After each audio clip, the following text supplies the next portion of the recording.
Bonjour. Aujourd'hui, je voudrais parler d'un sujet qui est un petit peu lié à l'actualité, parce que je suppose que tu l'auras reconnu. On a ici un modèle de SARS-CoV-2, donc le virus qui cause la pandémie de Covid-19 qui nous touche actuellement et qui a bien changé nos habitudes. Et c'est d'ailleurs pour ça que je te présente cette vidéo depuis chez moi plutôt que depuis le petit studio qu'on utilise habituellement. Mais je ne vais pas en parler comme on en parle d'habitude. Je ne vais pas évoquer le nombre de cas, le nombre de morts, la poursuite du vaccin, ni les clashs incessants entre politiciens et scientifiques. Non, aujourd'hui je voudrais poser une question qui embête les biologistes depuis près de 60 ans et qui est la suivante. Les virus sont-ils vivants? Alors cette question va probablement de paraître un petit peu bizarre, mais en tout cas, quand Marc avait présenté sa capsule d'introduction sur les logarithmes, il avait montré le virus comme le plus petit être vivant connu actuellement, et qui a une taille donc de 10 exposant moins 7 mètres, c'est-à-dire un dixième de micron ou 100 nanomètres. Et ça n'avait pas raté, assez rapidement, on avait eu un commentaire de Myriam qui nous disait « Les virus ne sont pas considérés comme des êtres vivants par les scientifiques ». Et je dois bien dire que c'est ça que j'avais appris en faisant mes études de chimie. Du coup, quand j'avais monté la vidéo de Marc, j'étais un petit peu embêté. Et quand j'ai fait ma petite capsule sur la vie, qu'est-ce qui est vivant, qu'est-ce qui ne l'est pas, j'avais mis les virus dans une catégorie un peu entre vie et non-vie, en disant que les gens n'étaient pas tout à fait d'accord là-dessus et que j'allais en parler dans une capsule ultérieure. Eh bien, c'est aujourd'hui. Alors, c'est vrai que c'est ça que j'avais appris, mais en même temps, quand on voit la manière dont ce SARS-CoV-2 a envahi le monde extrêmement rapidement, en faisant quand même pas mal de victimes, eh bien, on peut se demander comment est-il possible qu'un être qui ne soit pas vivant puisse se reproduire aussi rapidement. C'est ce qu'on va essayer de comprendre aujourd'hui. Et pour commencer, on va essayer de comprendre ce que sont les virus. Alors, le mot virus a probablement été employé pour la première fois par le poète latin Virgile, qui en parlait comme d'un liquide purulent. Et si tu vas sur Wikipédia, tu verras que les virus sont des agents infectieux, donc qui causent des infections, des maladies, et qui nécessitent un hôte dont ils utilisent le métabolisme. Pour ce qui est d'être un agent infectieux, c'est clair qu'on est depuis très longtemps en contact avec les virus. On a des traces de maladies causées par ces virus, probablement depuis l'Égypte antique, parce qu'on a retrouvé des papyrus qui décrivaient une maladie qui était très probablement la poliomyélite, et on a trouvé également des momies qui étaient très probablement infectées par la variole. Et toi, j'imagine que tu connais ces virus pour toutes les maladies qu'ils nous causent. Bien sûr, la grippe, la rougeole, la fièvre jaune, la variole, la rage, et puis les maladies un peu plus modernes comme Ebola, le sida, Zika ou évidemment Covid-19. Alors si tu continues un peu sur Wikipédia, tu verras que pour l'être humain, on en a recensé à peu près 5000 espèces, dont à peu près 130 seraient pathogènes, c'est-à-dire qui causeraient des maladies. Mais si tu vas un peu plus bas, tu verras quelque chose qui t'étonnera sans doute, qui est que dans un corps humain, on observe 10 à 100 fois plus de virus que de cellules humaines. Bon, on va commencer par faire un petit peu l'histoire de leur découverte. Vers 1850, le médecin français Jean Hameau va reprendre ce terme qu'on avait un petit peu oublié depuis Virgile et va publier une étude sur les virus.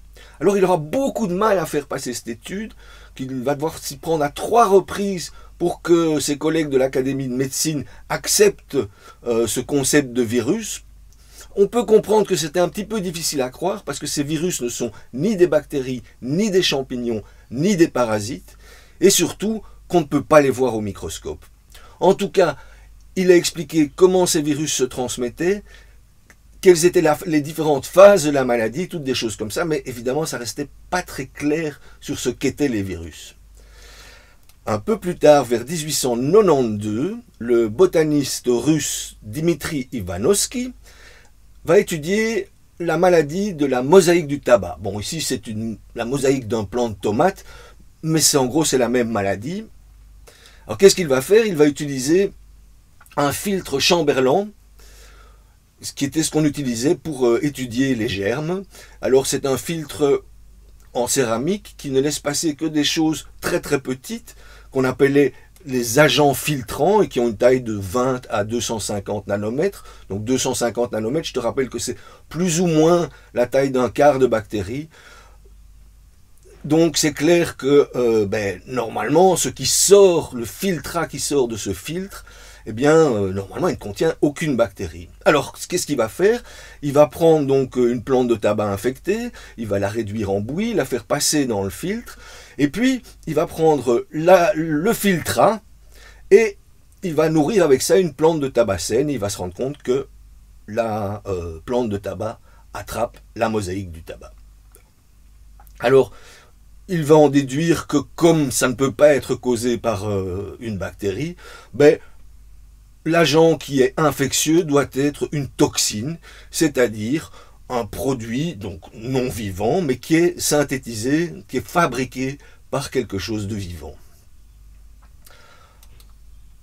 Quelques années plus tard, en 1898, le chimiste hollandais Martinus Beijerinck va reprendre ses travaux. Et ce qu'il va faire, c'est qu'il va d'une part diluer le filtrat assez fortement. Il va se rendre compte qu'il infecte exactement de la même manière les plantes de tabac. Et puis il va prendre le tabac infecté par cette soi-disant toxine et de nouveau les filtrer. Et il va voir qu'il y a eu de nouveau une production de cette toxine. Et donc il va dire que ce n'est pas une toxine. Il va réintroduire le terme de virus et il va dire que ce virus est un liquide qu'il va appeler le contagium vivum fluidum, donc une sorte de liquide contagieux et vivant. À la même époque, on va découvrir le virus de la fièvre afteuse, donc qui est une maladie qui infecte le bétail. Pendant la Première Guerre mondiale, on va également découvrir que les virus peuvent également infecter les bactéries. Et dans ce cas-là, on les appellera des bactériophages, ou plus simplement des phages. Alors ça se voit de la façon suivante, tu fais croître des bactéries dans une boîte de pétri. À un moment, tu vas mettre une goutte contenant des phages et tu vas voir que certaines parties de la culture de bactéries vont devenir transparentes. On va dire qu'elles ont lisé, elles se sont cassées. Enfin, en 1927, on va identifier le premier virus humain qui est celui de la fièvre jaune. Vers 1930, on va inventer le premier microscope électronique, c'est-à-dire un microscope qui utilise des électrons plutôt que la lumière pour voir les choses.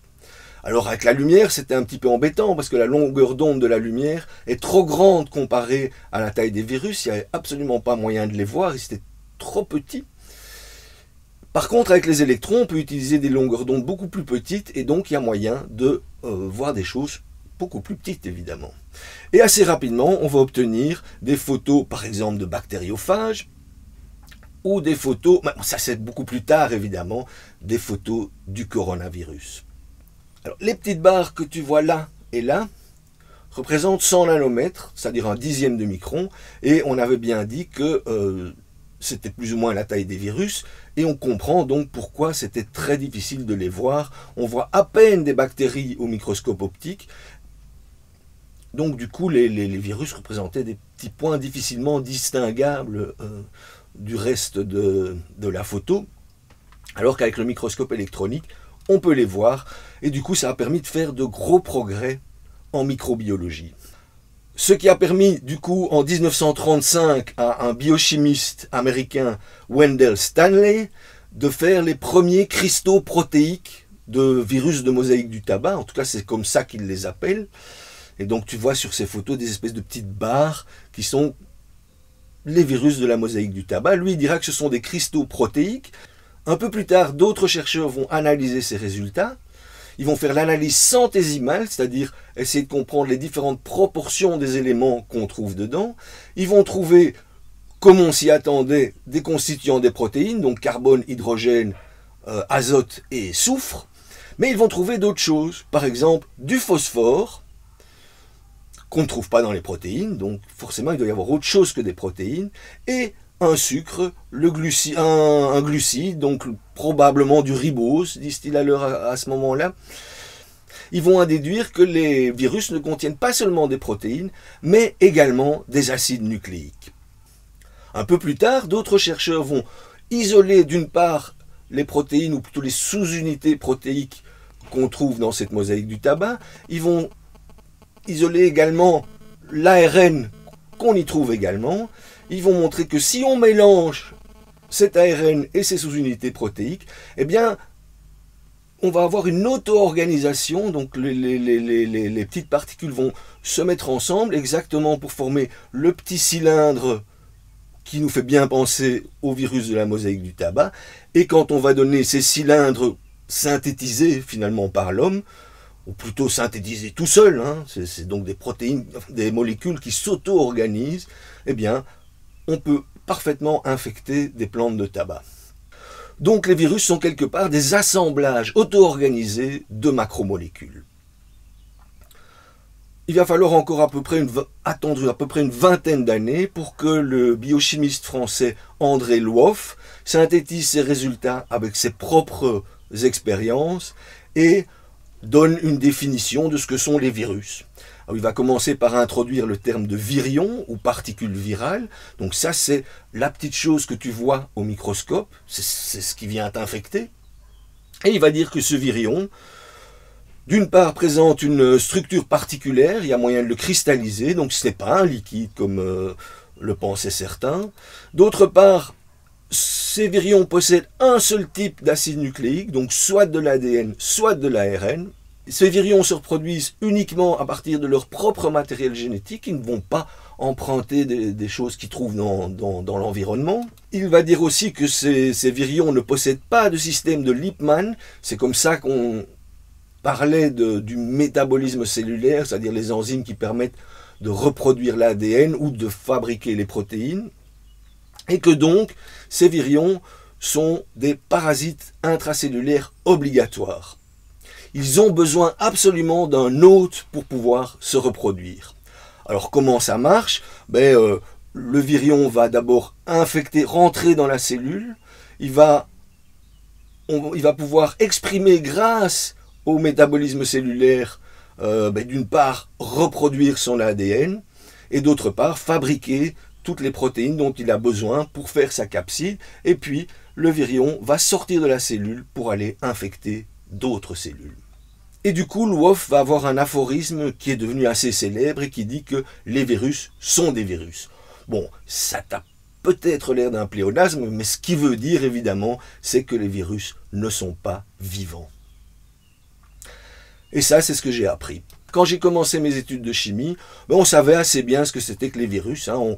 On savait que c'était un petit bout d'acide nucléique, le petit spaghetti vert, là, entouré par une capside de protéines, et que chacune des sous-unités de cette capside, parfois elles sont les mêmes, parfois elles sont différentes, chacune de ces sous-unités est appelée un capsomère. Ce que je n'ai pas appris à l'époque, mais qu'on sait actuellement, c'est que les virus peuvent également être entourés par une enveloppe qui va être constituée donc d'une part de lipides, hein, comme une membrane cellulaire, et c'est probablement qu'il a emprunté ces lipides à la cellule hôte, et également de protéines qui peuvent être fabriquées par lui, et qui, oui, tu te rappelles les petites piques du modèle de SARS-CoV-2. À l'époque, on avait également fait des classements des virus en fonction de leurs hôtes, donc soit prokaryotes, soit eucaryotes, en fonction des acides nucléiques qu'ils contiennent, des virus à ARN, des virus à ADN, et en fonction de la forme des capsides. On avait déjà vu qu'il y avait certaines capsides qui sont en forme d'icosaèdre. Alors ça, c'est quand même assez rigolo parce que un solide platonicien chez les virus, c'est un petit peu étrange. Ou bien alors en forme de cylindre, en forme de tube, comme le virus de la mosaïque du tabac, ou alors des virus un peu plus complexes comme certains bactériophages, où ici tu vois qu'il y a une tête icosaédrique, un tube cylindrique et des espèces de pattes qui sont également formées par les protéines que fabrique le virus. À l'époque, on savait également comment les virus se reproduisent. Et on étudiait ça surtout sur des bactéries, parce que c'est beaucoup plus facile à étudier ça sur des bactéries que sur des animaux plus évolués ou sur les humains. Donc, on prenait par exemple des bactéries Escherichia coli, qui sont des bactéries très communes qu'on trouve dans ton intestin par exemple. Et on étudiait comment les bactériophages infectaient Escherichia coli. Alors on sait qu'Escherichia coli possède un ADN circulaire, un chromosome d'ADN circulaire. Bon, supposons maintenant qu'un bactériophage vienne s'accrocher à cette bactérie. Qu'est-ce qui va se passer? La première chose, c'est qu'il va injecter son acide nucléique dans la cellule. Et là, il peut se passer deux choses. D'une part, ce qu'on appelle le cycle de Lise, c'est-à-dire que le petit bout d'ADN va utiliser la machinerie cellulaire de son hôte pour d'une part se multiplier, et d'autre part fabriquer les protéines dont il a besoin. Ensuite, on avait vu que ces protéines et ces ARN peuvent s'auto-organiser, et du coup, il va y avoir production d'un certain nombre de virions qui vont casser la cellule est morte, et qui vont aller infecter d'autres bactéries. On savait également, en partie grâce aux travaux de Lwoff, qu'une autre manière de se reproduire existe. Il s'agit de ce qu'on a appelé la lysogénie. Donc, le petit bout d'ADN va venir s'intégrer dans le chromosome de la bactérie. Il va devenir à ce moment-là un prophage, ou un provirus, s'il ne s'agissait pas d'une bactérie, évidemment. Et à ce moment-là, la bactérie va pouvoir se reproduire en multipliant, finalement, le patrimoine génétique du virus. Alors, ce qui peut se passer à ce moment-là, c'est que si on soumet ces cellules qui contiennent le prophage à un stress, par exemple à de la lumière ultraviolette, le chromosome de la bactérie va être dégradé par l'ultraviolet, et du coup, il va envoyer des signaux qui vont faire comprendre au prophage que son hôte est en danger. Et du coup, le prophage va sortir son chromosome du chromosome bactérien et va entamer un cycle de Lise habituel. Il va se reproduire, fabriquer ses protéines, tuer la cellule et s'en aller. Ce qu'on sait actuellement, c'est que certains prophages ou provirus vont perdre cette possibilité de sortir de leur chromosome et de commencer un cycle de Lise. Et du coup, de nombreuses cellules bactériennes ou humaines contiennent des gènes qui viennent des virus. Petit problème maintenant, qu'est-ce qui se passe si le virus, au lieu d'être un virus à ADN, est un virus à ARN, comme le SARS-CoV-2? À ce moment-là, c'est clair que l'ARN ne va pas pouvoir s'intégrer dans l'ADN de son hôte. Mais ce qu'on savait déjà à l'époque aussi, c'est qu'il existe certains virus qu'on appelle des rétrovirus, et le virus de HIV, donc qui cause le sida, est un de ces rétrovirus. Ces rétrovirus comprennent une enzyme qu'on appelle la transcriptase inverse, qui permet de transformer l'ARN en ADN. Et du coup, à ce moment-là, l'ADN viral va pouvoir de nouveau s'intégrer au chromosome de son hôte et va pouvoir effectivement se transférer aux générations suivantes. Une chose qui était claire quand j'ai terminé mes études et partagée par la quasi-totalité des biologistes, c'est que les virus ne sont pas vivants. Ce sont uniquement des macromolécules biologiques auto-organisées. Mais quelque part, moi aussi, je ne suis qu'un assemblage de macromolécules biologiques auto-organisées. Donc pour moi, cet argument, il ne tient pas la route. D'autre part, les virus sont des parasites obligatoires. Ils ont absolument besoin d'un hôte pour pouvoir se reproduire et donc survivre. Et là, j'ai eu une discussion assez amusante avec mon cousin qui est virologue à Marseille, il y a quelques années, qui m'a d'ailleurs donné l'envie de faire cette séquence, et qui m'a convaincu que moi aussi j'avais besoin des autres pour pouvoir survivre. Si on me retire toutes les bactéries que j'ai dans mon corps, je ne vais pas survivre très longtemps. Alors, on peut évidemment discuter de cet argument, parce que là, on ne sait pas qui est l'hôte de qui, évidemment, mais Ce qui est sûr, c'est que je ne suis pas un cas isolé. Par exemple, il y a certaines bactéries, comme les rickettsis ou comme chlamydia, qui sont également des parasites obligatoires. C'est-à-dire que s'ils n'ont pas d'hôte, ils ne se reproduisent pas, ils ne peuvent pas survivre. Ce serait quand même dur de retirer à ces bactéries le droit d'être vivants, parce que juste ce sont des parasites. Donc pour moi, cet argument tombe également. Alors c'est vrai que les virus ne possèdent pas de métabolisme du carbone ni de l'énergie, ni d'enzymes pour produire leurs propres protéines, ce qui fait qu'on peut effectivement discuter du fait qu'ils soient vivants ou non. Mais depuis, beaucoup de choses ont changé. D'une part, on a pu séquencer de très nombreux génomes, c'est-à-dire analyser les séquences de nucléotides qui forment les acides nucléiques de très nombreux organismes. Quand je terminais mes études, on en avait fait un. Ça avait pris beaucoup de temps, il y avait beaucoup de gens qui avaient travaillé là-dessus, donc ça avait été très cher, et on en avait fait un. Alors que maintenant, n'importe quel laboratoire peut acheter un petit séquenceur pas plus grand que ça, qui va pouvoir faire les analyses génomiques dont on a besoin, et l'analyse d'un génome va prendre quelques heures, en gros. Ça, c'est pour les petits séquenceurs de laboratoire. Maintenant, il y en a des plus gros qui vont encore beaucoup plus vite. Ces analyses ont été rendues possibles aussi grâce à l'apparition de la bioinformatique, c'est-à-dire l'utilisation de calculateurs très puissants pour comparer des séquences de lettres, donc des séquences de nucléotides. Parce qu'effectivement, quand on analyse un génome, on n'en obtient que des petits bouts, et il faut après ça les recombiner pour avoir la séquence complète. Mais aussi, cette bioinformatique a rendu possible l'analyse de génomes d'organismes différents et de voir comment ces organismes évoluent les uns dans les autres. Et du coup, on est arrivé à faire quelque chose que je n'aurais absolument pas cru possible quand je terminais mes études.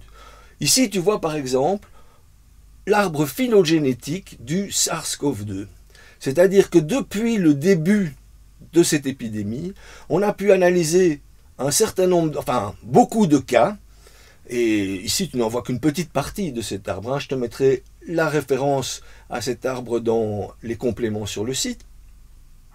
Chacun des points représente un cas qu'on a été analysé. Et là, tu vois un cas que j'ai mis en évidence, qui est un cas parce qu'il a été montré en Belgique. Et tu vois qu'il y a des couleurs différentes. Ces couleurs représentent les différents pays où on a fait ces analyses. Et ça permet évidemment de comprendre comment ce virus s'est répandu sur le monde.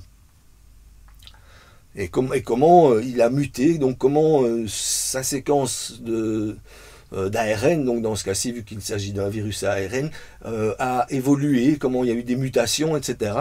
Et tu vois que ce virus a énormément évolué depuis le début de l'épidémie.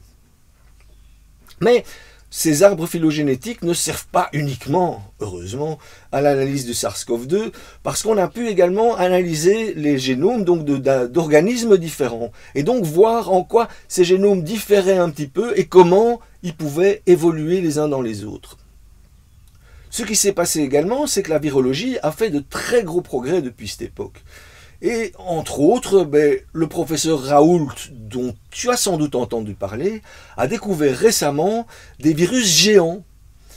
Des virus qu'on avait pris pour des bactéries un peu plus tôt. On les avait déjà découverts dans une cheminée d'aération, mais maintenant on sait que ce sont des virus. Ce sont des virus qui infectent des amibes, donc des eucaryotes. Et tu vois sur la photo ici du mimivirus, il y a une petite barre qui représente 100 nanomètres, c'est-à-dire la taille d'un virus normal. Tu vois que ces virus sont beaucoup plus grands. Ils ont été également analysés génétiquement. On a vu qu'ils ont un génome qui est beaucoup plus grand qu'un virus normal, qui a à peu près la taille d'un virus de bactéries. On a même découvert des virus plus grands encore, les pandoravirus, qui ont des génomes de la taille de parasites d'eucaryotes. Du coup, la transition entre virus et bactéries devient effectivement plus difficile à déterminer. L'équipe de Didier Raoult a fait une autre découverte assez étonnante, qui est que les mimivirus peuvent se faire infecter par d'autres virus, que du coup on appelle des virophages. Ici, tu vois une amibe en train de se faire infecter par mimivirus, et que fait le virus pour se reproduire? C'est qu'il va détourner une partie du matériel de la cellule pour faire une espèce d'enceinte qu'on appelle une usine virale dans laquelle il va pouvoir se reproduire à l'abri des mécanismes de défense de son hôte. Et ici, tu vois que cette usine virale est pleine de petits points noirs. Alors comme on croyait au départ que c'était des petits bouts d'ADN satellites, c'est-à-dire des petits bouts d'ADN qui se reproduisent en véritable activité vivante, du coup on l'avait appelé Spoutnik, parce que Spoutnik c'est le premier satellite fait par les humains. Mais on s'est assez vite rendu compte qu'il ne s'agissait pas d'ADN satellite, mais bien d'un virus. Et que quand une cellule en train d'être infectée par mimivirus se faisait, on va dire, surinfectée par Spoutnik, eh bien, le virus perdait de son activité. En quelque sorte, le virus était malade. Bon, et du coup, quand même, un virus qui est malade, ça paraît difficile à croire qu'il n'est pas vivant. Et le concept qui nous disait que les virus ne sont pas vivants, il prend un tout petit peu de plomb dans l'aile. Où en est-on actuellement? Alors c'est clair que le dogme qui disait que les virus ne sont pas vivants est de plus en plus discuté. Et actuellement, la communauté des biologistes est beaucoup plus partagée que quand je terminais mes études. Maintenant, les deux opinions sont clairement présentes.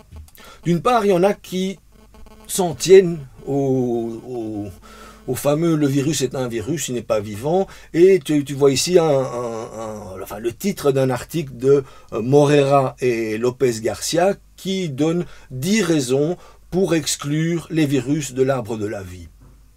Donc pour eux, clairement, les virus ne sont pas vivants. Par contre, d'autres chercheurs ne sont pas vraiment d'accord avec cette hypothèse. Et ici, je te donne le titre d'un article de Patrick Forter qui nous dit « Être ou ne pas être vivant, comment est-ce que les découvertes récentes défient les définitions traditionnelles des virus et de la vie ?» Et donc, pour Patrick Forter, c'est clair que quelque part, il faut remettre les virus dans le monde vivant. Alors je crois que j'ai déjà assez discuté des arguments de ceux qui disent que les virus ne sont que des virus. Je voudrais un peu maintenant te présenter les arguments des autres qui disent que peut-être ce serait quand même bien de mettre le virus dans le monde vivant. Alors d'une part, on connaît mieux l'arbre du vivant. Cet arbre du vivant que je t'avais présenté dans ma capsule sur qu'est-ce qui est vivant, qu'est-ce qui ne l'est pas, et cet arbre de la vie dans lequel Luca, je te l'avais présenté aussi, il a clairement une certaine importance. D'ailleurs, je m'étais fait un petit peu écharper là-dessus parce que c'est clair que pour les créationnistes, c'est un peu difficile de croire à ce Luca. Et pourtant, la plupart des biologistes sont d'accord pour dire qu'il a dû exister un ancêtre commun à tous les êtres qu'on connaît actuellement. Et la meilleure preuve pour ça, c'est que si on analyse les génomes des organismes des 3 branches de la vie qu'on connaît actuellement, c'est-à-dire d'une part les bactéries, d'autre part les eucaryotes, j'avais déjà parlé de tout ça, mais d'un troisième côté des archées, qui sont des organismes qu'on a découverts beaucoup plus récemment. Eh bien, ces 3 branches de la vie, ces 3 types d'organismes possèdent un certain nombre de protéines en commun. Ce sont les mêmes protéines chez ces 3 types d'organismes. Du coup, c'est un petit peu difficile de croire que ça ne vient pas d'une origine commune. Luca n'était certainement pas la première cellule vivante. La vie a dû apparaître à plein d'endroits sous forme de réactions chimiques, d'abord de réactions chimiques qui parviennent à s'auto-entretenir, de réactions chimiques qui parviennent à retenir une certaine information pour pouvoir la reproduire. À un certain moment est apparue probablement une première cellule qui a évolué pour donner finalement Luca, qui lui s'est différencié, a évolué pour donner tout le monde vivant qu'on connaît actuellement. Tu vois sur cet arbre, donc il y a certaines branches qui sont en noir, pour dire que leur descendance a survécu, tandis que les branches grises se sont éteintes au fur et à mesure du temps. Autre chose pour laquelle de nombreux biologistes sont d'accord, c'est de dire que la vie a dû apparaître dans un monde à ARN. Pourquoi un monde à ARN? Parce qu'on s'est rendu compte il n'y a pas si longtemps que les ARN peuvent non seulement retenir de l'information par la suite de leur petits nucléotides, mais aussi qu'ils peuvent favoriser certaines réactions chimiques, donc avoir une activité catalytique, une activité enzymatique quelque part, et du coup est né le concept de ribosyme, c'est-à-dire d'ARN, ribo, avec une activité enzymatique. Et probablement que le monde a commencé par ces ribosymes qui commençaient à se multiplier, à essayer à évoluer en s'améliorant pour donner finalement s'entourer d'une membrane cellulaire, devenir la première cellule vivante qui à ce moment-là a évolué de nouveau en différents arbres et à un moment ça a évolué pour donner Lucas. Ce qu'on sait aussi, c'est qu'à un moment, ce monde à ARN a dû se transformer en monde à ADN. Vu que tous les organismes qu'on connaît actuellement ont leur matériel génétique sous forme d'ADN. Il y a encore des discussions pour savoir si ce monde à ADN est apparu avant ou après Lucas. Je ne vais pas rentrer dans ces discussions parce que je n'ai pas les compétences. Mais en tout cas, donc, ce qu'on sait, c'est que il y a eu Lucas, il y a eu une transformation d'un monde à ARN en ADN. Autre argument, le matériel génétique le plus abondant est clairement viral. J'avais dit déjà que dans un corps humain, il y a à peu près de 10 à 100 fois plus de virus que de cellules humaines, ce qui est déjà étonnant. Mais ici, tu vois une épifluoroscopie d'un peu d'eau de mer. Et tu vois, dans l'ovale au milieu, tu vois des virus, il y en a quand même beaucoup, ils sont tout petits. Tu vois un peu au-dessus un petit rectangle de bactéries, et tu vois qu'il y en a assez bien plus, enfin il y en a moins que de virus, mais il y en a quand même pas mal. Et en dessous, tu vois un petit rond qui contient un protiste. Ça te donne grosso modo une idée de la proportion des différents organismes qui contiennent de l'ADN ou de l'ARN dans l'eau. Et maintenant, on est assez d'accord pour dire qu'il y a à peu près 70% de matériel génétique sur Terre qui est viral. Du coup, c'est quand même un petit peu embêtant de dire que 70% de ce matériel génétique n'est pas vivant. Jusqu'à présent, beaucoup de biologistes croyaient que le virus n'avait pu constituer son matériel génétique qu'en le prenant aux autres. C'est-à-dire que les organismes vivants auraient perdu d'une manière ou d'une autre des petits bouts de leur matériel génétique qui se seraient entourés de capsides et puis qui seraient devenus des virus. Eh bien, cette hypothèse qu'on appelle l'hypothèse du virus pickpocket, donc le virus qui ne peut obtenir son matériel qu'en le piquant aux autres, cette hypothèse est de plus en plus mise en doute. Et on sait actuellement que de nombreux gènes qu'on a dans d'autres organismes, comme chez l'humain par exemple, viennent des virus. Comment est-ce qu'on peut savoir ça? Il suffit de comparer notre génome à celui de certains virus, de voir que nous avons certains gènes qui sont très analogues à ceux des virus, mais qu'on ne trouve absolument pas dans nos ancêtres, dans les animaux proches de nous. Donc, on a dû acquérir ces gènes des virus. Je voudrais te donner un exemple que j'ai rencontré en préparant cette séquence et qui m'a vraiment étonné et émerveillé. C'est le fait que si on ne doit plus pondre d'œufs, si on est devenu des mammifères, c'est probablement grâce au virus. Ici, je vais te parler des mammifères placentaires, mais pour les autres mammifères, donc les marsupiaux, apparemment, ça se serait passé plus ou moins de la même façon, mais pas avec le même gène, donc pas forcément avec le même virus. Donc c'est arrivé 2 fois au cours de l'évolution qu'on a intégré des gènes de virus pour en faire donc d'une part les mammifères placentaires et d'autre part les mammifères, les marsupiaux. Alors ce gène de rétrovirus qu'on aurait intégré, c'est celui de la syncytine. Cette syncytine permet la fabrication d'un syncytiotrophoblaste, qui est un ensemble de cellules qui ont fusionné et qui fait une espèce de filtre entre la maman et son enfant.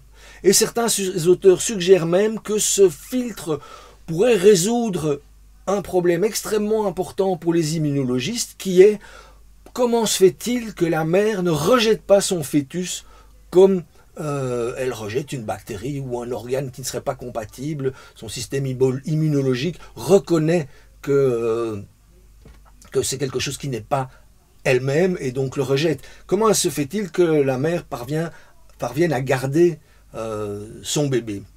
Eh bien, c'est peut-être à cause des virus. Alors, je vais te donner encore d'autres hypothèses qui deviennent à ce moment-là de plus en plus hypothétiques. Et je n'ai évidemment pas les compétences pour pouvoir avoir un avis marqué sur l'une ou l'autre de ces options. Une de ces hypothèses, c'est que les usines virales auraient évolué pour donner les noyaux et donc permettre l'apparition des eucaryotes. Ces usines virales ont plus ou moins la taille des noyaux et je te rappelle que c'était un mécanisme qu'utilisent les virus géants pour se mettre à l'abri des mécanismes de défense de leurs hôtes quand ils font leur reproduction. C'est évidemment hypothétique, ça changera sans doute, et ben oui, la science c'est comme ça évolue. Autre hypothèse, l'ADN nous viendrait des virus. Ça paraît un peu étonnant, mais on va un peu essayer de comprendre ça. Donc, d'une part, la différence entre l'ARN et l'ADN, c'est que l'ARN, dans l'ARN, le sucre qui permet de relier les différents nucléotides, ce sucre est du ribose, alors que dans l'ADN, c'est du désoxyribose. Et tu vois que dans le ribose, il y a un petit oxygène en rouge là, qui n'est plus dans le désoxyribose, et cet oxygène, il est très réactif. Autrement dit, c'était assez intéressant à l'époque où le ribose, enfin l'ARN plutôt, permettait de faire des réactions, d'avoir une action catalytique. Par contre, cet oxygène très réactif fait que le ribose est beaucoup moins stable que le désoxyribose. Autrement dit, l'ARN permet de faire certaines réactions chimiques, mais ne permettrait pas de faire un génome aussi long que celui de l'être humain. Autre différence entre ADN et ARN. Dans l'ARN, une des bases qu'on retrouve est l'uracile, tandis que dans l'ADN, cet uracile est remplacé par la thymine. Alors, qu'est-ce que ça représente comme différence? Eh bien, le problème, c'est que la cytosine peut assez facilement muter en uracile. Autrement dit, si cette cytosine se transforme en uracile dans l'ADN où il n'y a normalement pas d'uracile, ben, les mécanismes de réparation de l'ADN vont vite comprendre que cet uracile n'a rien à faire là où elle est et ils vont la remplacer par de la thymine. Par contre, dans la RN, l'uracile étant une base tout à fait normale, si la cytosine mute en uracile, ben ce sera simplement une mutation. Du coup, ben, si on résume, l'ARN est beaucoup plus réactif, permet d'avoir une activité enzymatique, tandis que l'ADN est beaucoup plus stable. Et si on n'avait pas eu d'ADN, c'est clair qu'on aurait très difficilement pu avoir un génome aussi long que celui de l'être humain. Du coup, les biologistes vont dire, ben oui, comme c'est beaucoup plus stable, les organismes ont choisi de prendre de l'ADN plutôt que de l'ARN, de manière à pouvoir fabriquer, par exemple, un être humain. Mais ça, c'est un argument un petit peu délicat, parce que l'évolution n'a évidemment pas de projet, et en particulier pas celui de faire un être humain. Par contre, pour un virus, le fait de changer son ARN en ADN, ça représenterait un avantage très considérable, parce que du coup, il ne serait pas reconnu par les mécanismes de défense de ses hôtes, et il acquérait une possibilité bien plus importante de se reproduire par rapport aux autres virus.